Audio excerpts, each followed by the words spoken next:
Cek, cek, cek.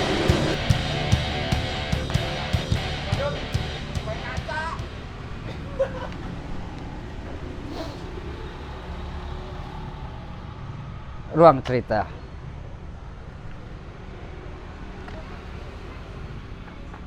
Sesuatu yang tidak semestinya, atau apa ya, gue suka susah gue nih kalau menentukan sebuah materi. Sesuatu yang tidak semestinya, tidak pada tempatnya, bukan pasangannya atau apapun itu ya.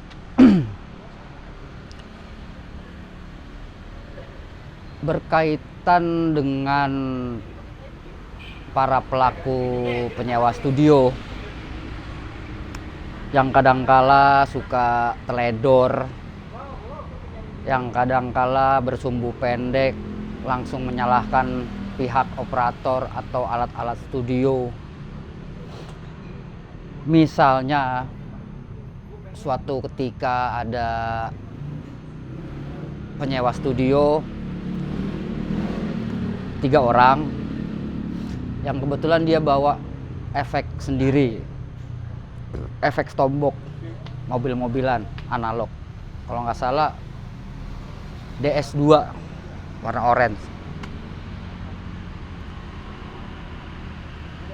Seperti biasa diajak naik ke atas, masuk ke studio, nyalain alat, AC semuanya udah. Gua tungguin. Waktu hari itu gue lagi males tuh, karena dia bertiga doang kan, sepele cuma gitar, bass, drum, vokal, udah gue nyalain semua.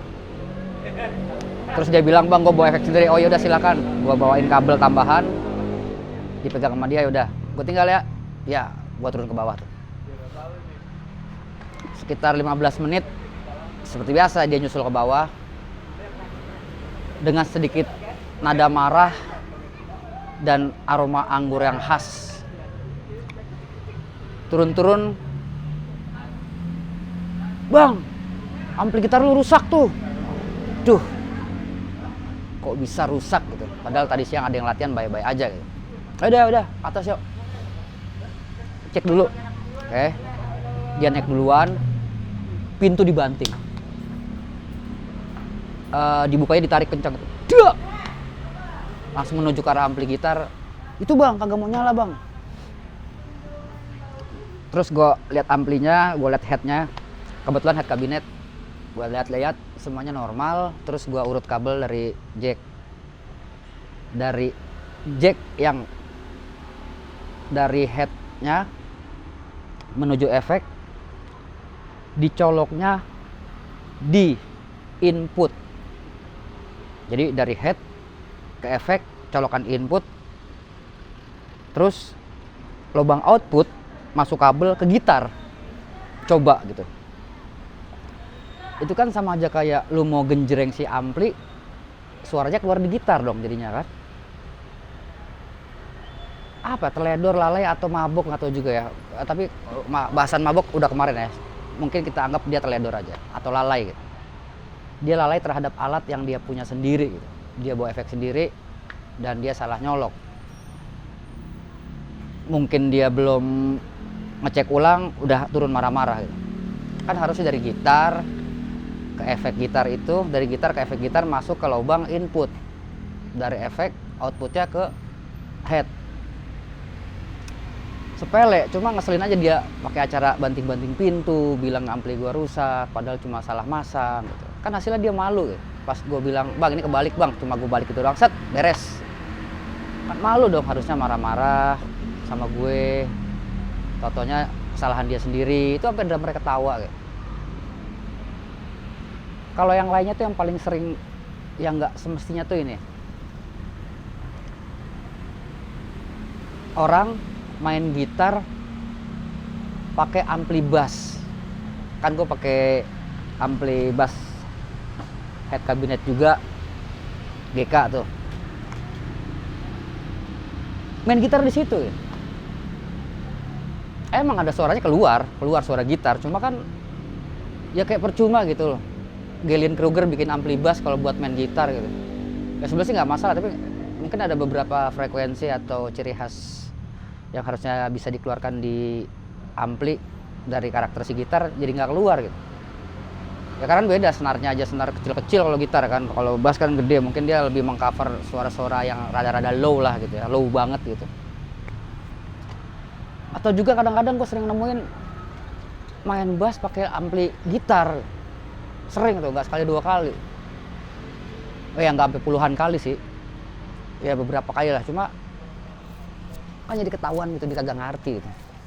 Ya kalau nggak ngerti nanya, kan soalnya kan kalau gue tuh nyeting studio gue tuh ampli bass, sebelahnya bass gue gantung, ampli gitar, sebelahnya gitar gue gantung, terus ampli gitar yang kedua, sebelahnya gitar gue gantung. Drum, nggak ada stick drum, harus bawa sendiri atau beli di sini gitu. Maksudnya apa ya?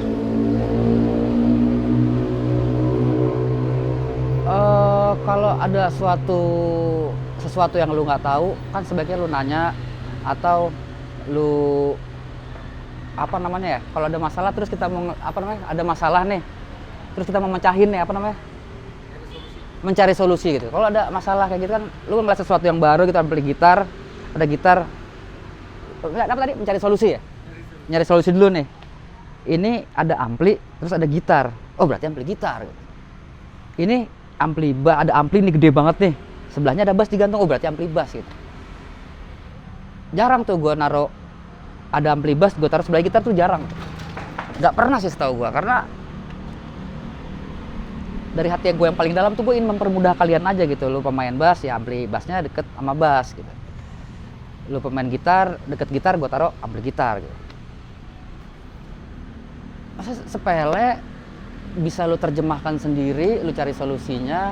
Ya kalau emang mentok ya tanya, panggil aja gitu, nggak usah marah-marah juga gitu. Bang Dul tolong nih nyalain gitar apa gimana gitu. Emang biasa juga tanya kan, kalau ada yang masuk tuh pakai gitar berapa gitu, pakai keyboard nggak apa gimana gitu. Cuma untuk masalah kayak gitu mah ya ampun. Ntar aus.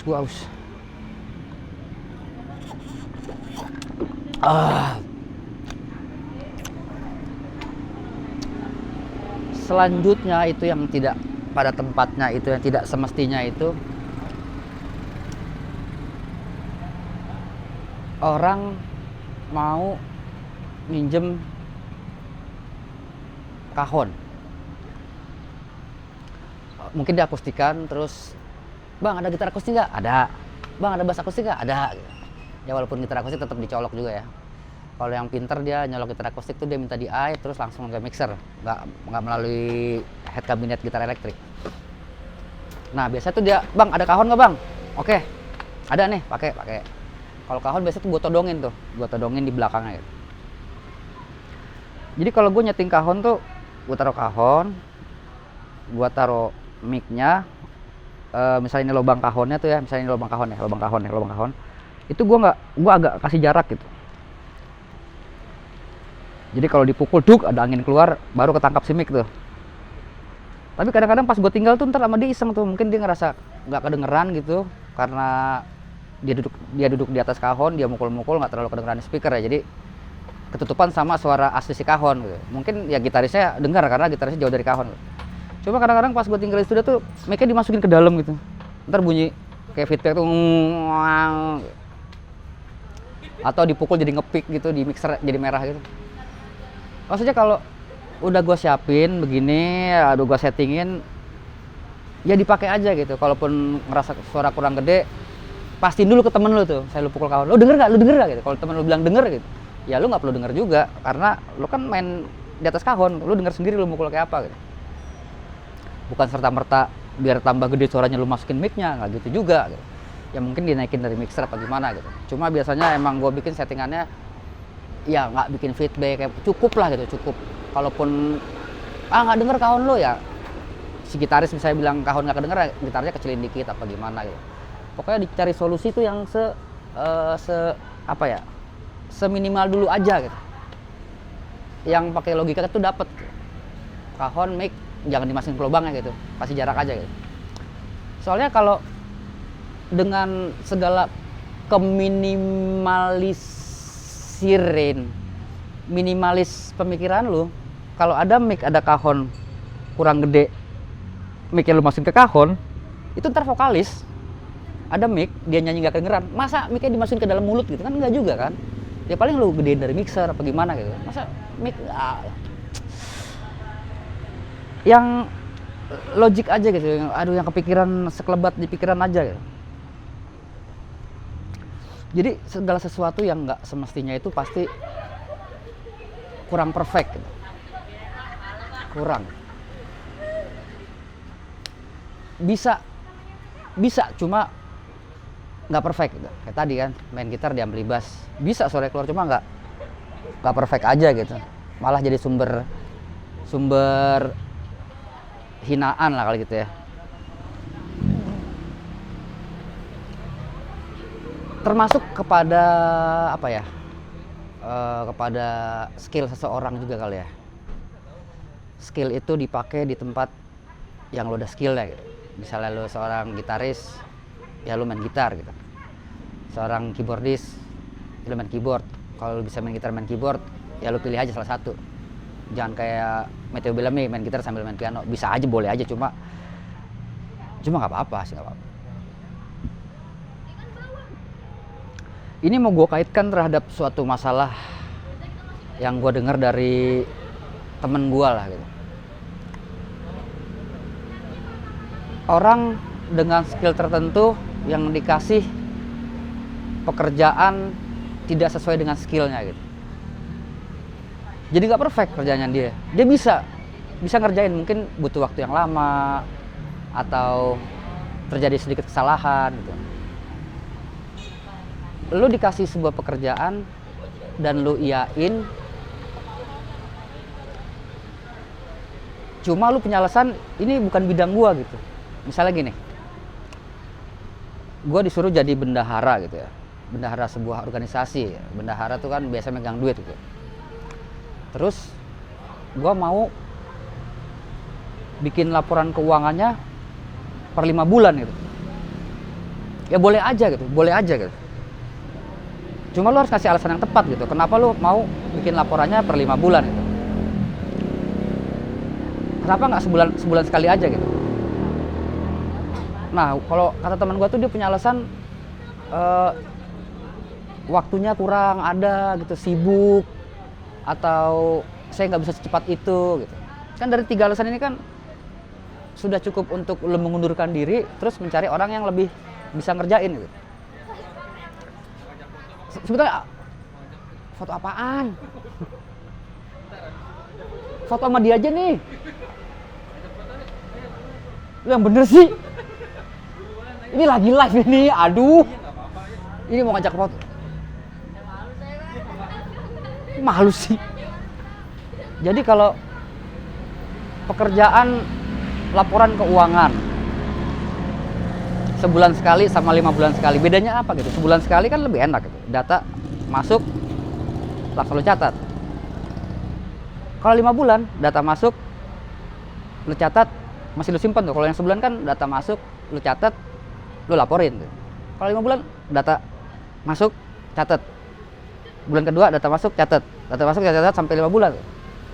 Pas di bulan kelima itu kan ada kesempatan lu lupa, atau ada kwitansi atau apapun pengeluaran pemasukan yang tercecer, atau bukti-bukti pembayaran pembelian tercecer.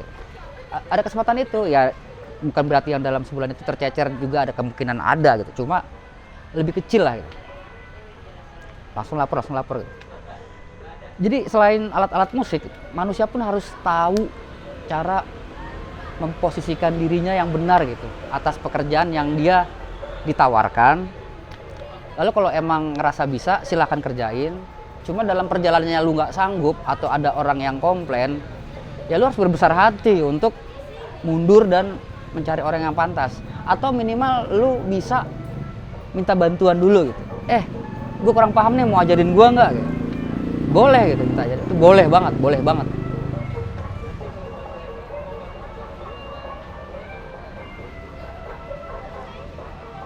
Dia mau ngapain sih?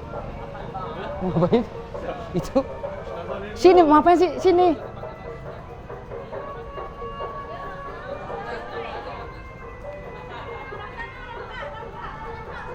Gitu.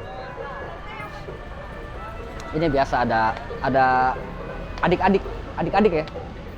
Shoot dong. Ntar masuk ke YouTube. Shoot dulu. Sini dipanggil. Shoot dulu. Sebentar. Mau ngapain Mas Salim? Oh foto. Sini. Ngajak foto. Gak apa-apa. Halo guys tuh. Halo guys dulu masuk YouTube ntar ini. Mana kameranya sini? Gua fotoin. HP-nya mana? Kan udah ada lampu dinyalain lagi nggak apa-apa ya dah. Nunduk dikit biar masuk. 1, 2. Kurang, ngeblur, ulang. Bisa aja lu. Ngeblur, ulang. Ulang. Jangan gemeteran, jangan tremor dong. Kurang-kurangnya ngerokok lah. Ini 1. Maaf ya. Bentar ya, 1. Kok kebetulan. Eh. Ya, bentar ya. 1, 2, 3. Oke. Siap. Dadah dong. Dadah.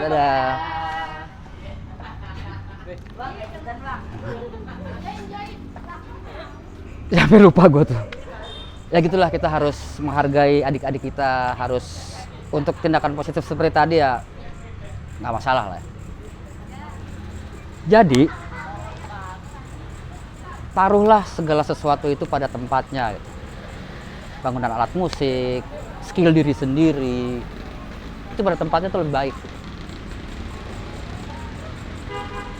Ini gue kayak masih ngerasa dendam gue.